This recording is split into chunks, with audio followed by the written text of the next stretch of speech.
Hello friends, welcome to my YouTube channel.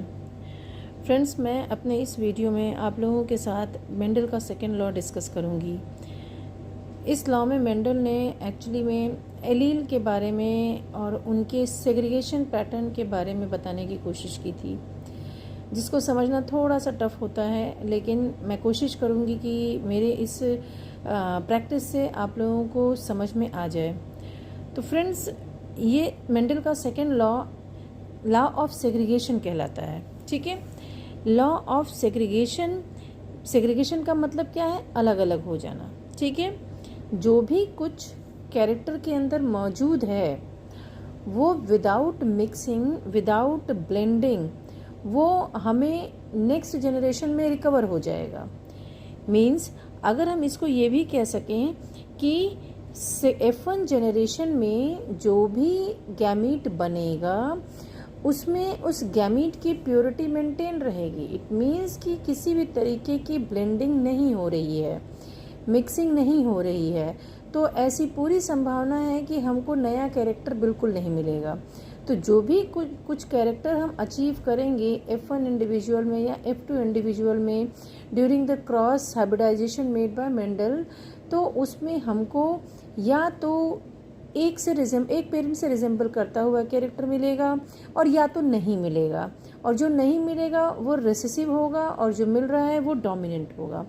तो friends, कहने का ये मतलब है, अब हम इसी को F1 जनरेशन के प्लांट्स को वापस से जब हम सेल्फिंग कराएंगे तो हमको F2 जनरेशन में जो नहीं मिल रहा था F1 जनरेशन में, यानी कि जो रिसेसिव फॉर्म में कैरेक्टर मौजूद था, वो भी हमको रिकवर हो जा रहा है। तो आप देख रहे हैं कि, और वो भी ऐसे रिकवर हो रहा है कि वो एज इट इज़ अपने F1 इंडिविजुअल से भी पहले जो उनकी पेरेंट जनरेशन थी उसको रिजेंबल कर रहा है। तो रेसेसिव जो हमने as a recessive homozygous plant लिया था, कैरेक्टर को जब हम डिस्कस करेंगे, जैसे टॉल और ड्वार्फ हो गया, वॉयलेट और वाइट हो गया, तो जो भी इसमें रेसेसिव थे, हमको F2 जनरेशन में वैसा ही रेसेसिव कैरेक्टर मिल रहा है। तो इस बात से आप क्या समझ पा रहे हैं कि कम से कम ये तो हमें समझ में आ रहा है कि ब्लेंडिंग तो नहीं हो रही है, हमको कुछ भी नया कैरेक्टर नहीं मिल रहा है। या तो डोमिनेंट मिलेगा या तो फिर रिसेसिव मिलेगा, ये दो ही कैरेक्टर में मिलेंगे, इसी तरीके का तीसरा फॉर्म नहीं मिलने वाला।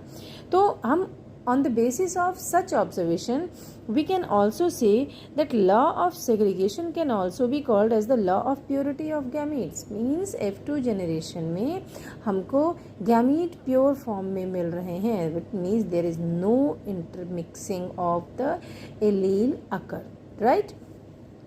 अब जैसे आप देख सकते हैं ये लॉ हमें क्या बताता है, तो डेफिनेशन वाइज हम इस लॉ को कैसे डिस्कस करेंगे।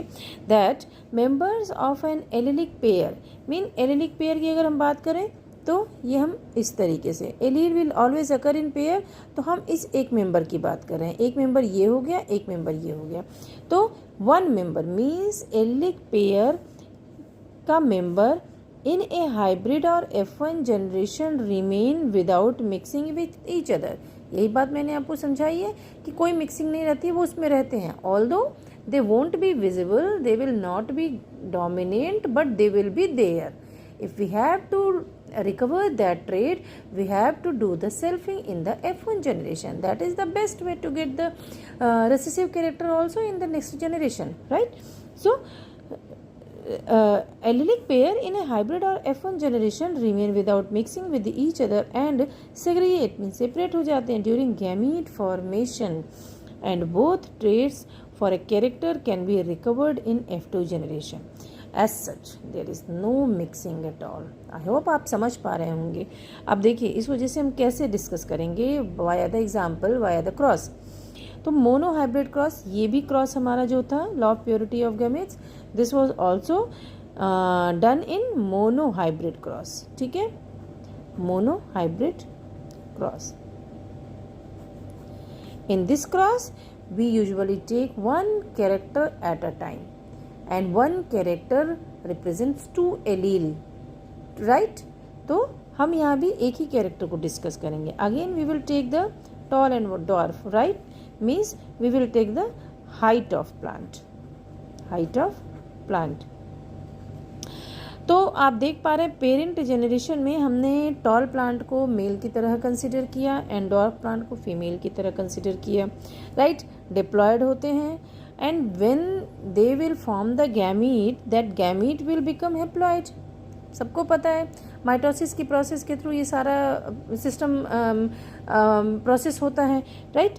तो capital T will be present in the gametic in the diploid parent, but when the gamete is going to be formed via the meiosis process, it will be haploid in number. So these both TT represents T in the gamete condition. Here we will see the small t also in the dwarf plant, right. Now when we are going to make a cross hybridization here in F1 generation, it will also make again a diploid parent, यानी कि जो progeny बनेगी वो diploid बन जाएगी और वही आपका नेक्स्ट जनरेशन के रिजल्ट को लाने के लिए एक पेरेंट की तरह वर्क करेगी, ठीक है। अब आप देख रहे हैं कि हम इसमें हमको जो जितने भी प्लांट मिले हमने उनमें से एक प्लांट को मेल की तरह कंसिडर किया, दूसरे प्लांट को हमने फीमेल की तरह कंसिडर किया। अब इसको कंसिडर करने से मतलब क्या है, कंसिडर करने का मतलब क्या है कि हमें आर्टिफिशियल हाइब्रिडाइजेशन करने के लिए दो प्लांट्स में आपको पता है कि हम कुछ टेक्निक अप्लाई करते हैं, लाइक इमैस्कुलेशन टेक्निक करते हैं, बैगिंग करते हैं, टैगिंग करते हैं। आई होप आपको ये सारे पॉइंट्स क्लियर होंगे, अदरवाइज मैं अपने दूसरे वीडियो में इन सारे पॉइंट्स को क्लियर बताऊंगी आप लोगों को, ठीक है। तो इन टेक्निक के थ्रू हम एक पेरेंट को मेल बना देते हैं, दूसरे को फीमेल बना देते हैं। अब इन्हीं में हमने सेल्फिंग करा दी, राइट। जब सेल्फिंग कराई तो हमको क्या मिले, सेल्फिंग कराने के बाद हमको इनमें फिर जब मिले रिजल्ट्स मिले तो वो रिजल्ट्स देखिए कैसे मिले। अब इसमें हमने एक प्लांट को कैपिटल टी मेल पेरेंट की तरह ट्रीट किया है, दूसरे को फीमेल, तो again they are going to make different type of gametes. Here they were making same type of gametes because they were homozygous, right, in the case of tall as in the case of dwarf also. But here in the F1 generation, if we are considering these plants as a male and a female, so in this case we will make gamete in heterozygous condition. I mean we are seeing here heterogamety, not homogamety. Heterogamety मतलब दो type के gametes, जैसा human male के अंदर होता है कि दो तरीके के गैमेट्स बनते हैं, एक एक्स बनता है और दूसरा वाई बनता है, राइट। यहाँ भी देखेंगे एक कैपिटल टी बनेगा, दूसरा स्मॉल टी बनेगा। अब जब इनमें से हम इन गैमेट को वापस फ्यूज़ कराएंगे, here they will make again capital T, यहाँ टी का टी से कराया, टी का स्मॉल टी से कराया, फिर स्मॉल टी का कैपिटल से, फिर स्मॉल टी का स्मॉल टी से, ठीक। तो हम देखेंगे कि हमको कैपिटल टी टॉल मिल रहा है, again capital T small T tall, again capital T small T tall, then here we will have small t which represents the dwarf plant, means it is going to represent this dwarf plant. Means in the F1 generation we will be sure that there will not be the mixing of gametes occur. Whatever was here in the homozygous dwarf condition, we will get the same situation here. यानी हमको same dwarf जो यहाँ था F1 individual में हमें नहीं मिला, वो हमने F2 जनरेशन में रिकवर कर लिया. तो आप देख पा रहे हैं कि गैमीट अपने आप को सेग्रीगेट कर लेते हैं. ठीक, तो यहाँ टॉल टॉल टॉल 3 टॉल मिलेगा, 1 ड्वार्फ मिलेगा. तो फिनोटिपिक रेशियो क्या मिलेगा? Phenotypic ratio will represent tall versus dwarf, 3 tall and 1 dwarf. But in the genotypic ratio हम ये देखेंगे कि 1 होमोजाइगस टॉल होगा, 2 हेट्रोजाइगस टॉल होगा और 1 होमोजाइगस ड्वार्फ होगा. तो फ्रेंड्स, यही है मेंडल का लॉ ऑफ सेग्रीगेशन, जिसको law of purity of gametes भी कहते हैं.